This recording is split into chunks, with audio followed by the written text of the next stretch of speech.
अस्सलाम वालेकुम। उम्मीद करती हूँ आप सब ठीक होंगे, अपने अपनी ज़िंदगी में खैर आफियत से होंगे। My name is Heera Mitbat and you are listening from the platform of learners academy by Pia Baloch. मैं आप लोगों को पढ़ाऊँगी इंट्रोडक्शन टू साइकोलॉजी PSY 101। आज हम पढ़ेंगे lesson 40 popular areas of psychology. Psychology की अगर मोस्ट पॉपुलर सोशल साइंस के नाम से इसको कंसीडर किया जाता है। अमेरिकन साइकोलॉजी एसोसिएशन के 55 डिवीज़न के ये अंदर आते हैं। अगर हम इसके मोस्ट पॉपुलर एरियाज़ को देखें तो क्लिनिकल, हेल्थ और ऑर्गेनाइजेशनल साइकोलॉजी इसमें इंक्लूड है। लेकिन अगर इसकी हम सब फील्ड्स की बात करें तो उसमें हमारे पास behaviour neurosciences, clinical psychology, clinical neuropsychology, further cognitive counseling, cross-cultural development, educational, environmental, evolutionary, experimental, forensic, health, industrial, organizational, personality programmes हमारे फर्दर हमारे साइकोलॉजी ऑफ वुमेन इसमें आती है, स्कूल, सोशल, स्पोर्ट्स फर्दर इसमें हमारे पास आती हैं। आज हम इसमें पढ़ेंगे जी सोशल साइकोलॉजी। सोशल साइकोलॉजी जिस तरह से नाम से ही लग रहा है ये ब्रांच है साइकोलॉजी की जो डील करती है लोगों के थॉट्स को, फीलिंग्स को, एक्शंस को जो अफेक्ट हो रहे होते हैं उनके दूसरों के ऊपर, मतलब सोशल फैक्टर्स के थ्रू जो चीज़ें आपके अफेक्ट हो रही होती हैं ये उनको डील करती हैं। सबसे पहले इसमें हम देखते हैं एटीट्यूड बिहेवियर को। एटीट्यूड्स में क्या आता है हमारे पास? एटीट्यूड्स हमारे होते हैं बिलीव्स कह लें, बिहेवियर कह लें, किसी भी स्पेसिफिकली चीज़ को हम शो जिस वे में कर रहे होते हैं वो हमारा एटीट्यूड होता है। अब एटीट्यूड के लिए फर्दर कंपोनेंट्स ऑफ एटीट्यूड 3 उन्होंने उसको कंसिस्ट किया, मॉडल एक बना दिया ABC मॉडल, जिसमें A हमारे पास अफेक्ट है, B हमारे पास बिहेवियर है, C हमारे पास कॉग्निशन है। अब इसमें अफेक्ट कंपोनेंट्स में हमारे आते हैं the part of an attitude कि एक इंसान किसी दूसरे इंसान या ऑब्जेक्ट के बारे में किस तरह का एटीट्यूड रख रहा है, किस तरह की फीलिंग्स रख रहा है। बिहेवियर में हमारे पास आता है कि जिस चीज़ के बारे में वो जिस तरह की बिलीफ रखता है उसके अकॉर्डिंगली वो अपना बिहेवियर किस तरह का शो कर रहा है। कॉग्निशन कंपोनेंट्स में हमारे पास आते हैं बिलीव्स एंड थॉट्स, जो हम किसी भी ऑब्जेक्ट्स के बारे में या किसी के भी चीज़ के बारे में हमारा एक का एटीट्यूड होता है। फर्दर हम बात करते हैं इसके ऊपर forming and maintaining attitude towards classical conditioning.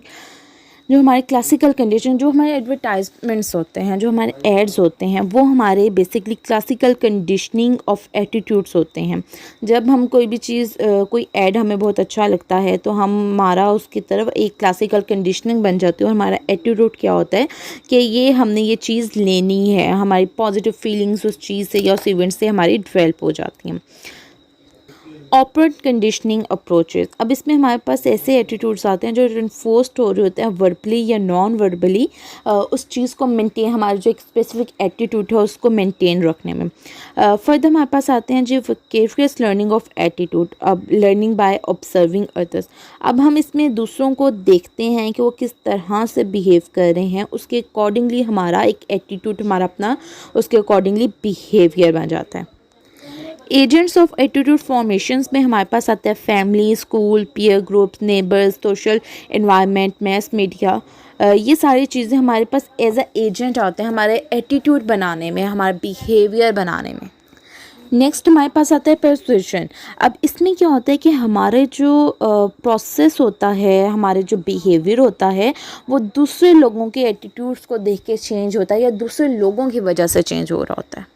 अब इसमें जो फैक्टर्स इफेक्ट कर रहे होते हैं हमारे एटीट्यूड चेंज करने को, मैसेज सोर्स हो रहा होता है, करेक्टरिस्टिक्स ऑफ द मैसेजेस हो रहा होता है, या characteristics of the target audience of message source हो रहा होता है।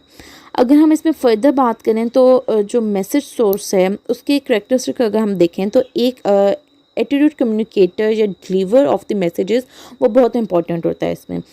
उसके डिफरेंसेस बहुत इंपॉर्टेंट होता है, उसकी फिजिकल अट्रैक्टिवनेस, उसकी सोशल अट्रैक्टिवनेस या उसकी ट्रस्टवर्दीनेस, ऑडियंस का बिलीव उस पर कितना है, वो बहुत ज़्यादा वैल्यूएबल होते हैं। अगर हम इसमें करेक्टरिस्टिक ऑफ द मैसेजेस की बात करें तो कोई भी आपका एटीट्यूड चेंज करेंगे, टू साइड मैसेजेस इफेक्टिव होते हैं, वन साइड मैसेजेस कभी भी इफेक्ट नहीं करेंगे।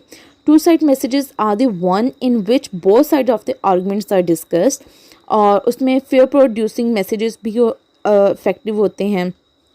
कभी ऐसी सिचुएशन आ जाती है कि आपको किसी चीज़ में डराना धमकाना पड़ता है, उसके बाद चल के आपको उस चीज़ के बारे में एटीट्यूड चेंज हो जाता है। नेक्स्ट हमारे पास आ जाता है the characteristic of the target. अब हम टारगेट किन लोगों को कहते हैं कोई भी एटीट्यूड चेंज करवाने के लिए। अगर तो लेस इंटेलिजेंट लोग हैं तो उन पर मेहनत भी कम करनी पड़ेगी। अगर ज़्यादा हाई इंटेलिजेंट है तो उन पर मेहनत भी उसी के अकॉर्डिंगली करनी पड़ती है। और अगर हम इसमें देखें जेंडर डिफरेंसेस, तो जेंडर डिफरेंसेस बहुत कम इन चीज़ों में नोट किए जाते हैं या इन चीज़ों में देखे जाते हैं। नेक्स्ट हम बात करते हैं types of information processing use by the target for interpreting the message. अब इसमें दो हमारे पास टाइप्स आते हैं, सेंट्रल रोटेट प्रोसेसिंग और peripheral rotate processing. Central rotate processing में हमारे पास इंटरप्रिटेशन ऑफ मैसेजेस इन्वॉल्व होती है, thoughtful consideration of the issues, arguments जो हम करते हैं ये सारे उसमें इन्वॉल्व होते हैं। पेरिफेरल रोटेट में हमारे पास चीज़ें आती हैं जो हम इंटरप्रिटेशन ऑफ मैसेजेस कर रहे होते हैं, जिसमें हमारे मैसेजेस सोर्स इन्वॉल्व होते हैं, जनरल इन्फॉर्मेशन इन्वॉल्व होती है। एक चीज़ हमें जनरली ऑलरेडी पता है और एक चीज़ पे हमें आर्गूमेंट करनी पड़ती है। आर्गूमेंट करने के बाद उस पर हमारा एटीट्यूड चेंज होता है या नहीं होता वो बात की बात है। और एक चीज़ ऐसी है जिसके ऑलरेडी हमें मैसेजेस का पता है या सोर्स का पता है, हमारा उस पर्सन पर इतना बिलीव है कि हम वो चीज़ को ऑलरेडी एक्सेप्ट कर लेते हैं। नेक्स्ट हमारे पास आता है जी कॉग्निटिव डिसोनेंस। कॉग्निटिव डिसोनेंस एक कॉन्फ्लिक्ट होता है जो एक्सपीरियंस किया जाता है किसी भी एक पर्सन के ऊपर। ये कॉन्फ्लिक्ट राइजेस होते हैं तब जब दो चीज़ें हमारे दिमाग में एट ए टाइम चल रही हों, दो कॉग्निशंस, दो बिलीफ चल रही हों या दो एटीट्यूड्स चल रहे हो हमारे दिमाग में। अब इसमें रिड्यूसिंग कॉग्निटिव डिसोनेंस किस तरह से होता है, आपने डिनाई करना है अपनी कॉग्निशंस को जो रिलेटेड हैं उससे और मॉडिफाई करना है उसको, या चेंजिंग ऑफ परसीव में करना है, एडिंग एडिशनल कॉग्निशंस करना है। फॉर एग्जांपल उन्होंने एग्जांपल दी हुई है कि अगर कोई मोटा है तो क्या वो कहता है आई ईट स्वीट्स, मैं स्वीट्स खा सकता हूँ या मुझे खानी है, तो उसकी जो कॉग्निशंस है वो उसको डिनाई कर रही होंगी, लेकिन उसके जो थॉट्स होंगी वो उसको कह रही होंगी नहीं तुम मोटे नहीं हो, तुम खा सकते हो। वो उसमें सेकंड उस पर पॉइंट्स ये आ रहा होगा कि शुगर इज़ नॉट गुड, या उसमें थर्ड पॉइंट उसमें ये आ रहा होगा कि यार मैं तो मतलब मैं कुछ काम शाम करूँगा तो मैं शुगर जो है मेरी वो कंज्यूम हो जाएगी। Social cognition. सोशल कॉग्निशन में हमारे पास आता है जो हम सोशल वर्ड को अंडरस्टैंड करते हैं, हम किस तरह से अंडरस्टैंड कर रहे हैं, हमारे कौन से सेंसेस अंडरस्टैंड कर रहे हैं दूसरों को, और हम किस तरह से अंडरस्टैंड कर रहे हैं। इसमें आगे हमारे पास आते हैं स्कीम्स। रिसर्च से ये शो हुआ है कि हम लोग हाईली डेवलप्ड स्कीम्स हम लोगों की होती हैं। हम लोग फर्दर इसमें सेट ऑफ कॉग्निशंस होता है हमारे लोगों के बारे में, या हमारे सोशल एक्सपीरियंसेस ऐसे होते हैं कि हमारा एक सेट ऑफ बिलीफ बन जाता है किसी भी इंसान के बारे में। अब इसमें फर्दर हमारे पास आता है जी इम्प्रेशन फॉर्मेशन। इसमें एक इंसान का इम्प्रेशन कभी किसी इंसान पे बहुत अच्छा पड़ता है, उस इंसान का इम्प्रेशन किसी दूसरे इंसान पे बहुत गलत पड़ा होता है। ये वेरी कर रहे होते हैं individual to individual. Central trades में हम देख रहे होते हैं कि एक इंसान की ओवरऑल इम्प्रेशन कैसी है और वो ओवरऑल किस तरह की उसकी पर्सनैलिटी है, हम उस चीज़ को इसमें देख रहे होते हैं। फर्दर अगर हम एट्रीब्यूशन प्रोसेस के बारे में जाएं तो ये एट्रीब्यूशन प्रोसेस जो कॉज कर रहे होते हैं हमारे लोगों के बिहेवियर को चेंज करने में या लोगों के बिहेवियर बनाने में। एट्रीब्यूशन थ्योरी नेक्स्ट है। एट्रीब्यूशन थ्योरी की अगर हम बात करें तो ये एक्सप्लेन कर रही होती है कि हमने लोगों को की पर्सनैलिटी को किस तरह से डिसाइड करना है, किस तरह से हमने उनको देखना है, किन बेसिस या सैम्पल्स के की बुनियाद पे हमने एक इंडिविजुअल के बिहेवियर को जज करना होता है। अगर हम फर्दर इसमें बात करें तो the nature of perceived causes of behaviour में हमारे पास सिचुएशनल कॉजेज़ आती हैं। इसमें हम परसीव जो बिहेवियर हो रहा होता है वो इन्वायरमेंटल फैक्टर्स की बेसिस पे हो रहा होता है। डिस्पोजिशनल कॉजेज़ में हमारे पास आती हैं जो पर्सनैलिटी या जो परसीव हम कर रहे होते हैं बिहेवियर इंटरनल ट्रेट्स के बेस पे हम कर रहे होते हैं। बाइसेस इन एट्रीब्यूशन में हमारे पास क्या आते हैं जी, बाइसेस भी डेफिनेटली जहाँ पे हर जगह में बाइसेस होते हैं। द फंडामेंटल एट्रीब्यूशंस एरर में हमारे पास आती हैं वो टेंडेंसीज लोगों की attribution the behaviour of others जो हमें कॉज कर रहे होते हैं या जो हमें लेस इंपॉर्टेंट लग रहे होते हैं या जो सिचुएशनल कॉजेज़ होती हैं हम उनको इन चीज़ों में इंक्लूड कर लेते हैं। The whole effect. अगर हमारे किसी इंसान के बारे में बहुत अच्छा परसेप्शन है तो हम कंसीडर कर रहे होते हैं ये पूरा ही बहुत अच्छा होगा, इसमें A to Z ही अच्छा होगा, इसमें कोई भी फॉल्ट नहीं होगी। अज्यूम सिमिलर बाइस, हम इसमें ऐसा अज्यूम कर रहे होते हैं कि जो सामने वाला इंसान है वो बिल्कुल हमारी तरह का ही है, बेशक हम उससे फर्स्ट टाइम क्यों ना मिले हों। नेक्स्ट हमारे पास आ जाता है जी सोशल इन्फ्लुएंस। सोशल इन्फ्लुएंस ऐसा प्रोसीजर है या ऐसा प्रोसेस है जिसमें किसी का भी बिहेवियर इफेक्ट हो रहा होता है दूसरों इंडिविजुअल्स या दूसरे ग्रुप्स के बेस के ऊपर। Social influence can be seen in terms of conformity, obedience. Conformity है दूसरे लोगों के साथ अकेले जाना। अच्छा, ये वाली चीज़ इस तरह से इसको देखी जा सकती है कि जब हमने स्कूल के ट्रिप्स पर जाने होते हैं तो हमारे पेरेंट्स पहले पूछते हैं अच्छा कौन कौन से तुम लोगों का दोस्त जा रहा है, कौन कौन से टीचर्स जा रहे हैं, मतलब इस चीज़ से इस चीज़ का हम आइडिया कर सकते हैं। फर्दर इसकी अगर हम वेरिएबल्स डिटरमिन्स पे जाएँ तो इसके करेक्टरिस्टिक ऑफ द ग्रुप देखा जाता है, इसमें सिचुएशन देखी जाती है कि एक इंडिविजुअल किस सिचुएशन में कैसे रिस्पॉन्स करे, काइंड ऑफ टास्क देखा जाता है कि उसको कौन से टास्क दिए गए हैं जिसकी बेस पे उसने कैसा रिस्पॉन्स किया। फर्दर हमारे पास जी आता है ओबीडेंस। ये कंफर्मिंग बिहेवियर के रिजल्ट में आता है कि हमने कमांड्स ऑफ अदर के ऊपर किस तरह से रिस्पॉन्स किया है। फर्दर हमारे पास आता है जो कंप्लायंस, इसमें हमारे पास आता है कि जो हमारा कंफर्मिंग बिहेवियर है वो रिजल्ट है हमारे किसी भी डायरेक्ट सोशल प्रेशर की वजह से। अब इसमें डिफरेंट टैक्टिक्स इंक्लूड होते हैं, इसमें हमारे पास ऑर्गेनाइजेशन या सेल पर्सनस भी आ जाते हैं।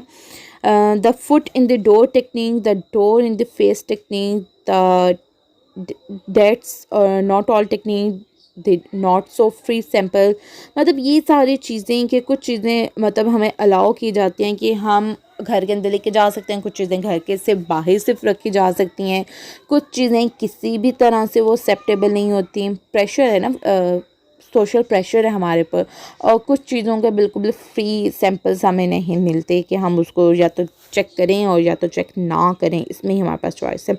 सेकेंड चॉइस हमारे पास नहीं है।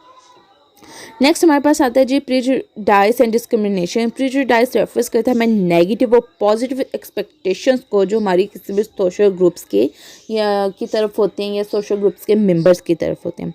डिस्क्रिमिनेशन हमारे पास आता है negative behaviour towards the member of a particular group. किसी भी फॉर एग्जांपल अगर हम यहाँ पे पार्टीज़ की बात करें, गवर्नमेंट पार्टीज़ की अगर हम बात करें, पॉलिटिकल पार्टीज़ की बात करें तो हम पीटीआई और जो भी हैं पीपीआई और इन सारों को हम इस तरह से एक दूसरे जब भी कोई फ्रेंड्स गैदर होते हैं और वो अगर किसी और टीम को पसंद करता है तो हम उसको पॉइंट्स मारे होते हैं कि यार तुम्हारी टीम तो ये करती है तो तुम्हारी टीम तो वो करती है, मतलब इसमें हम एक चीज़ को डिस्क्रिमिनेट करें। प्रीजुडाइस और डिस्क्रिमिनेशन रिजल्ट करती हैं स्टीरियोटाइप्स में। स्टीरियोटाइप्स एक ऐसी स्कीम होती है या एक ऐसा बिलीफ होता है, एक्सपेक्टेशंस होती हैं जो लोगों के ग्रुप्स के लोगों के लिए बनी होती हैं, जिसमें डिफरेंट ग्रुप्स के मेंबरशिप होने के नाते हमारे बन जाते हैं। फॉर एग्जांपल जो पीटीआई के लोग हैं उन सबका माइंडसेट यही है कि जो थे पीपल्स पार्टी वाले थे या जो नून लीग वाले थे वो बिल्कुल गलत हैं, तो ये उनका एक स्पेसिफिक उनका माइंडसेट बन चुका है उस टीम के मेंबर होने के नाते। स्टीरियोटाइप्स पॉजिटिव भी हो सकते हैं और नेगेटिव भी हो सकते हैं। अगर हम इन ग्रुप और आउट ग्रुप बाइसेस की बात करें तो इसमें आता है कि हमारा लेस फेवरेबल ओपिनियंस होता है उन ग्रुप्स के बारे में जिसके से हम बिलोंग नहीं करते, और हमारा हमेशा फेवरेट हम उस चीज़ को लेते हैं जिस ग्रुप से हम बिलोंग कर रहे होते हैं। आउट ग्रुप्स में अगर हम देखें तो आउट ग्रुप्स में वो ग्रुप्स आते हैं जिसमें लोग ये फील करते हैं कि ये इस ग्रुप से हम बिलोंग नहीं करते और ना उनको उसमें बिलीफ आता है ना उनको ऐसी फीलिंग्स आती हैं। इन ग्रुप्स में वो फीलिंग्स या वो बिलीव्स आती हैं जिसमें लोग खुद बिलोंग करते होते हैं।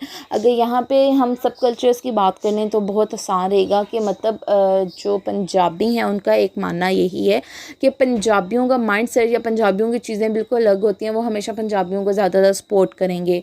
पठान कल्चर हमेशा पठानों को ही ज़्यादा सपोर्ट करेगा। इस चीज़ को हम इस नज़र से देख सकते हैं। नेक्स्ट हमारे पास आता है जी सेल्फ फुलफिलिंग। अब इसमें हमारे पास ऐसी एक्सपेक्टेशंस होती हैं कि हमें किसी भी चीज़ या इवेंट के बारे में या किसी के बिहेवियर के बारे में कि हम फील कर रहे होते हैं कि अच्छा ये अगर इवेंट हो गया या ये ओकेज़न हो गया तो उसमें बहुत अच्छा हमें बिहेवियर होगा या ये इवेंट बहुत अच्छा जाएगा। तो हमारा बिहेवियर उसके बारे में ऑलरेडी एक पॉजिटिव बना होता है और जब वो इवेंट होता है तो हमारा बिहेवियर भी बहुत पॉजिटिव होता है। हम ऑलरेडी उसके बारे में बहुत पॉजिटिव सोच चुके होते हैं। आपका आज का चैप्टर यहीं पे ख़त्म हुआ। उम्मीद करती हूँ आपको ये चैप्टर समझ में आया होगा। नेक्स्ट चैप्टर तक के लिए अल्लाह हाफ़िज़।